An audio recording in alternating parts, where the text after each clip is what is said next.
Le fait fondamental de la société humaine, de toute société humaine, qui est que les femmes sont l'occasion d'alliance et l'objet d'échange dans les liens du mariage entre deux groupes d'hommes, fait fondamental de toute société humaine, vient de voler en éclats.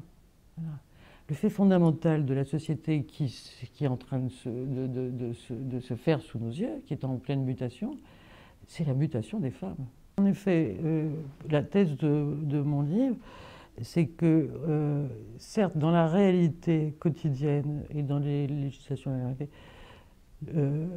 les femmes essayent de se battre comme ça pour ce qu'elles appellent l'égalité homme-femme, mais en réalité, ce qui s'est passé, ce qui ne se traduit pas forcément dans la réalité quotidienne, ce qui s'est passé, c'est qu'on n'en est plus du tout dans une quête d'égalité. Les relations se sont inversées, ce sont effectivement les femmes qui ont tout le pouvoir. Elles ne peuvent pas le reconnaître, parce que si vous parlez à une jeune femme de maintenant en lui disant qu'elle a tout le pouvoir, l'équivalent d'un pouvoir symbolique qu'on attribue à Dieu, elle va rigoler.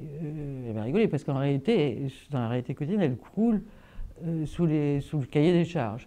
Elle croule sous le cahier des charges parce qu'elle est obligée d'assumer des représentations idéales, toutes à la fois, qu'aucune femme n'a jamais eu à assumer. Donc j'ai voulu comprendre en quoi les jeunes femmes de maintenant étaient différentes, mais j'ai voulu aussi comprendre comment, avant la contraception, comment certaines femmes ont réussi à entrer dans le monde des hommes, à y faire des réalisations, à y faire des créations, à assumer une image qui a rayonné comme ça sur les femmes de leur temps.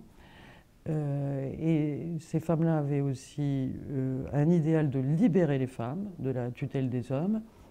Et j'ai choisi Chanel, Gabrielle Chanel, Margaret Mitchell et George Sand, parce que ce sont trois femmes qui ont des grandes réalisations, qui voulaient libérer les autres femmes, et dont surtout j'avais une ouverture sur leurs fantasmes. Et il m'a semblé, je traite ça de façon un peu humoristique, que les femmes d'aujourd'hui pouvaient sourire un peu en voyant comment leurs ancêtres se sont débrouillés avec les hommes.